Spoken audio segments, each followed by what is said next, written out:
Mutual respect, having grown up together, and grown together, witnessed a lot of things that we can speak about, with clarity. When one is down, the other one's there to help them up. Behind every rock star's spotlight is a story fans never get to see. And that of Dorothea Hurley's is finally being told. Jon Bon Jovi had fame, money, and even hundreds of women. But only one person stayed through it all. Now, after 37 years of marriage, the truth about what really happened behind closed doors is finally coming to light. And it isn't the fairy tale story the magazines sold. So, what did Dorothea actually endure while Jon Bon Jovi lived the rock star dream? And how did she go from being invisible to being celebrated as a trailblazer in her own right? Join us as we reveal what Jon Bon Jovi's wife has had to endure in her marriage. The one who stayed. In the late 1970s, Dorothea met Jon Bon Jovi in a history class. He was a senior while she was still a junior. Jon noticed an independent, cool girl aura around her that he found hard to resist. Unlike many of the girls Jon would later meet as he became more popular, Dorothea was never interested in the spotlight. He had feelings for her, but there was just one problem. She was already dating one of his friends, Bobby. Unable to express his feelings openly, Jon did what any aspiring musician would do. He wrote a song. He titled it Bobby's Girl, about the girl he couldn't have. Then an opportunity presented itself in 1980 when Bobby left to join the Navy. Jon waited exactly 3 weeks before making his move, later comparing it to the 5-second rule. When a piece of toast falls on the floor, you have a small window to pick it up. Dorothea said yes, and in Jon's yearbook, she wrote him a note playfully teasing him to write a sequel to Bobby's Girl, but to name it She's Johnny's Now. All of this was still 4 years before Jon's first album. While Jon was still figuring his life out in high school, Dorothea was already a karate champion. She had been practicing karate since she was a child and won several junior championships during her high school years. As she grew older, she continued her journey in the sport and ascended to 4th-degree black belt status. In 1999, she was ranked the 4th best green belt karate master in the United States. She now runs her own dojo as a karate instructor. Even though she was never impressed by the fame Jon would go on to have, Dorothea was one of the first people to believe in him. Back in school, she would tell her friends he was going to become a rock star. And she was spot on. But if she was the one who believed in him first, why was she the one left behind when fame finally arrived? The first breakup. By 1985, the Bon Jovi brand was taking off. The band's debut album had been released the previous year, and fame was coming faster than either Jon or Dorothea could have imagined. But success came with complications, and after 4 years into their relationship, Jon and Dorothea broke up. During that time, Jon dated 20-year-old actress Diane Lane for about 5 months. Diane Lane later recalled how wonderful the relationship was, especially at such a young age, but the relationship ended abruptly. According to reports, Jon discovered Diane was having an affair with his bandmate, guitarist Richie Sambora. For Dorothea, the breakup must have been painful. She had believed in Jon before millions of fans knew his name. Now she had to watch from the sidelines as her high school sweetheart became a global superstar and then moved on with someone else. But she didn't go public or seek attention. Instead, she kept her dignity and moved forward. It didn't take long for Jon to realize what he had lost. After his relationship with Diane Lane ended, he knew he had to win Dorothea back.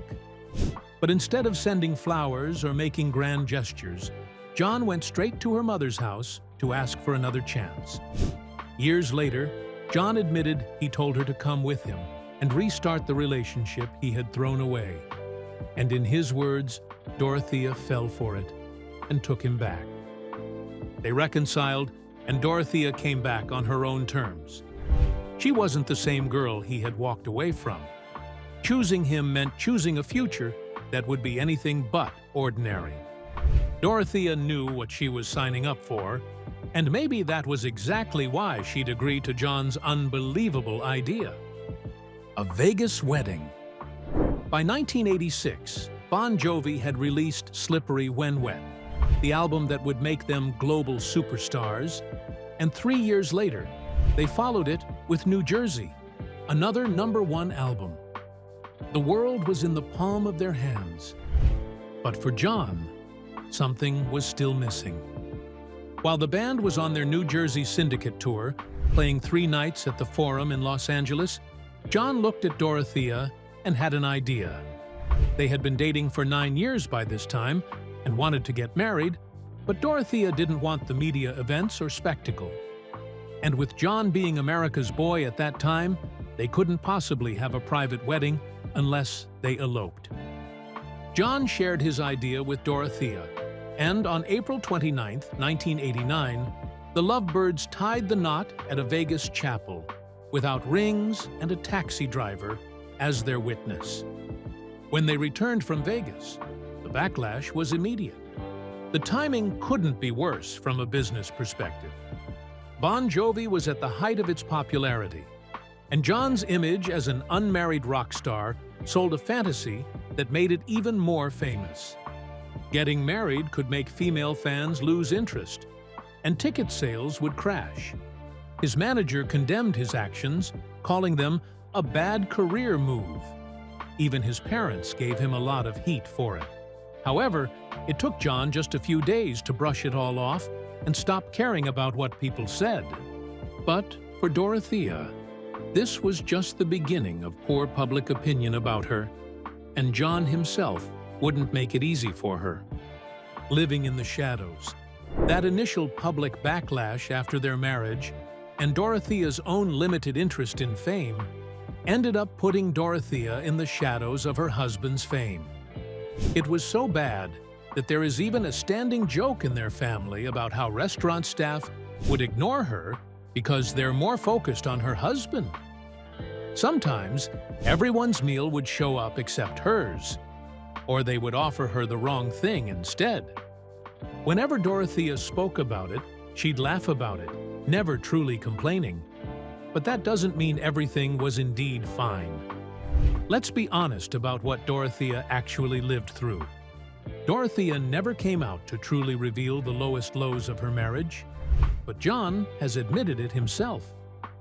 In April 2024, he told Michael Strahan on ABC's Halfway There special that he is a rock and roll star and not a saint. And then, Jon confessed on the show that there were 100 girls in my life. According to him, he got away with murder. Jon's confession hit the news like a bombshell. For decades, Jon had one of the cleanest reputations in rock music. Unlike most of his peers, who were involved in public scandals or already married thrice, Jon's long marriage to the same woman he had fallen in love with as a teenager was more like evidence that lasting love could survive the music industry.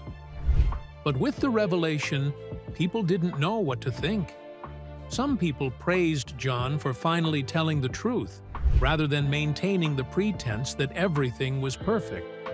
But others wondered if such honesty was even fair to Dorothea. After all, this revelation came after nearly 3 decades of a tolerant marriage, where Dorothea had managed to handle their family alone. Even when the temptation in Malibu was too much for Jon, she agreed to move their family out of Malibu. She had kept it all within their marriage, even the nights when she probably wondered if her husband would come home. And in just one podcast and one song, her husband had revealed everything to the public. While Dorothea never really addressed Jon's confessions in public, fans noticed she wasn't by his side during the New York City screening of his docu-series shortly after his comments headlined. No one really knows if both events were connected, but it sure raises some questions.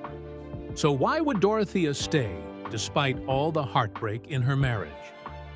Holding down the fort. Despite the chaos, Dorothea built a family, and she built it her way, far from the noise of her husband's fame.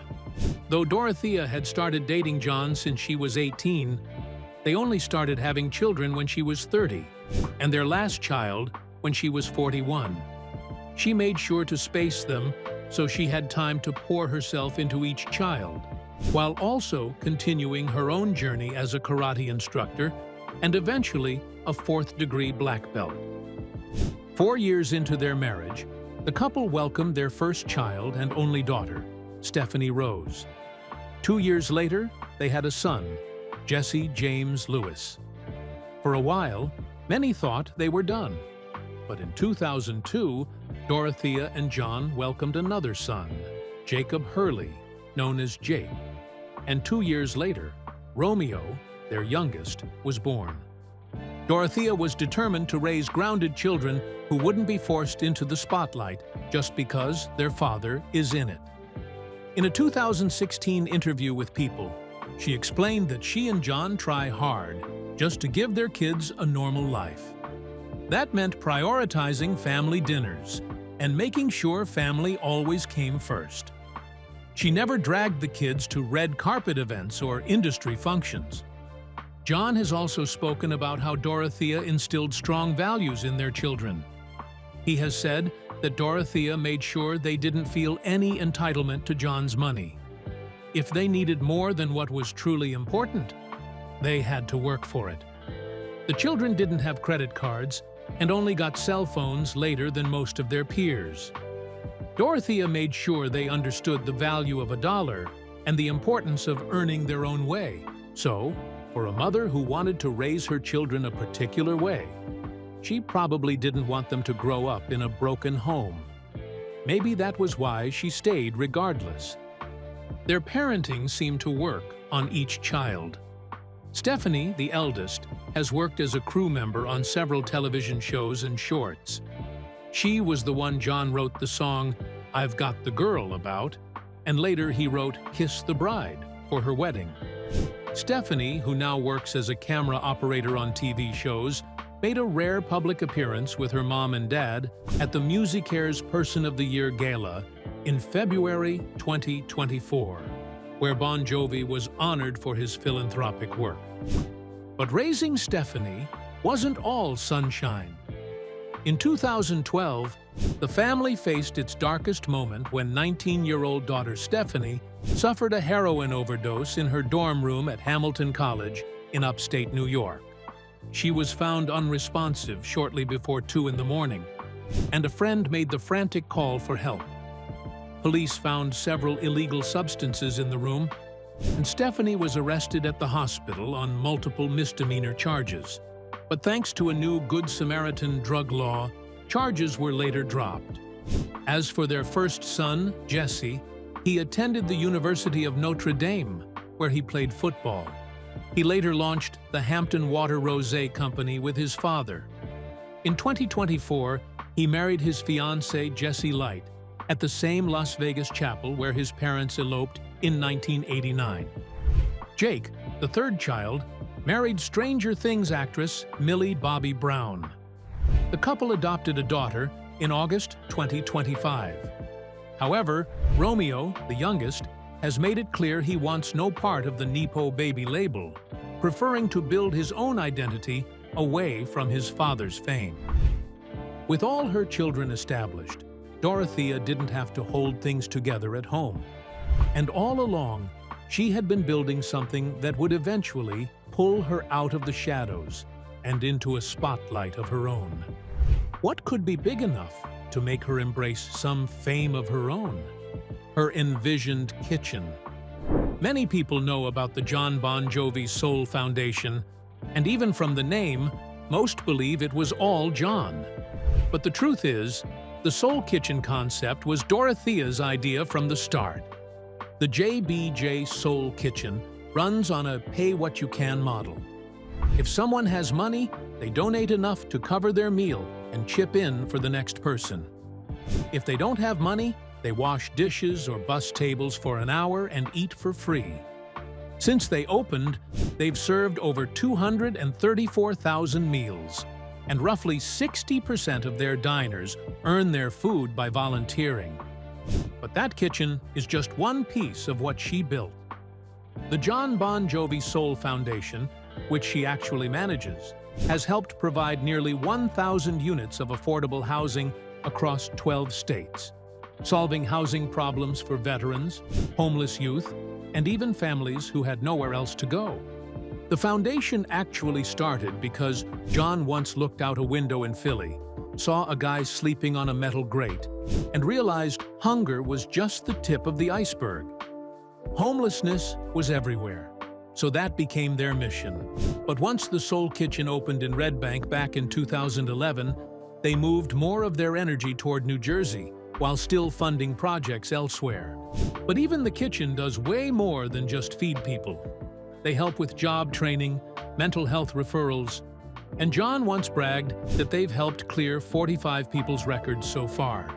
On freezing code blue nights, they pay for warming centers so people don't freeze to death. Sadly, even Jon knew that while Dorothea did all the work, he was the one getting the entire credit.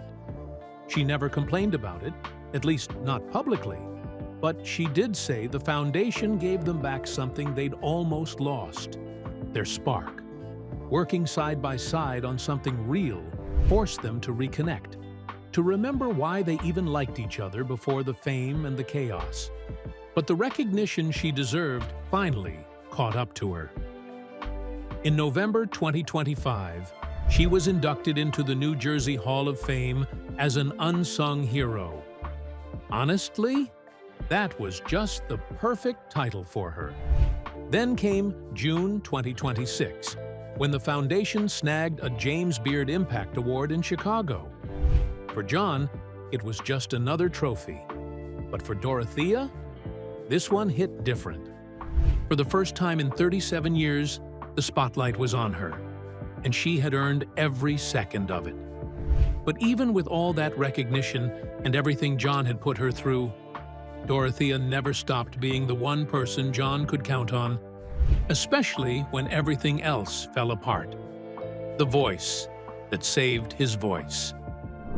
By 2022, Jon Bon Jovi had been struggling with his voice for nearly 7 years. He had been in denial, pushing through tour after tour, giving everything he had to every performance. Until an arena show in Nashville. During the show, Jon thought he had given a great performance. He walked off stage feeling proud. But Dorothea, who had been watching from the wings, knew better. So she told him the hard truth. In her own words, she had seen him be great, and his performance that day wasn't. The conversation was beyond heartbreaking for Jon. If it were somebody else, he probably would have given it much thought. But knowing his wife, she was being honest, and there was really no better person to tell him the truth. Jon was faced with a tough choice.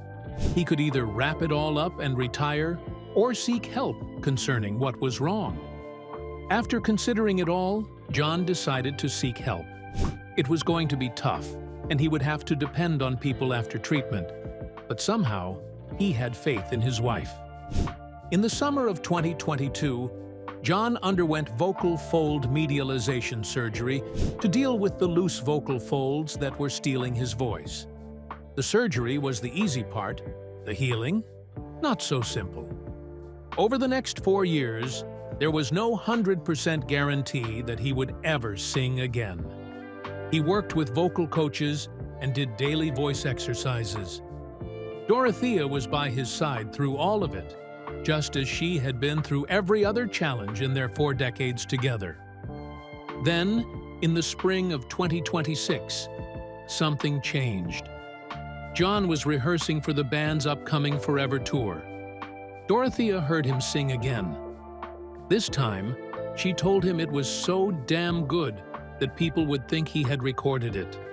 That was the push and motivation Jon needed to prove he was back. And in July 2026, He proved it. Bon Jovi kicked off their Forever tour with a 9-night residency at Madison Square Garden, their first major tour since the surgery. After waiting for so long, fans are really excited Jon is back on his feet, and he couldn't have done it without Dorothea by his side. After everything you've heard, could you have endured what Dorothea endured and still built something so meaningful? Also, who do you think actually won in this story?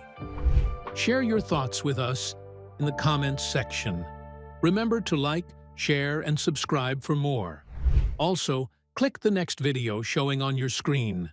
You will enjoy it.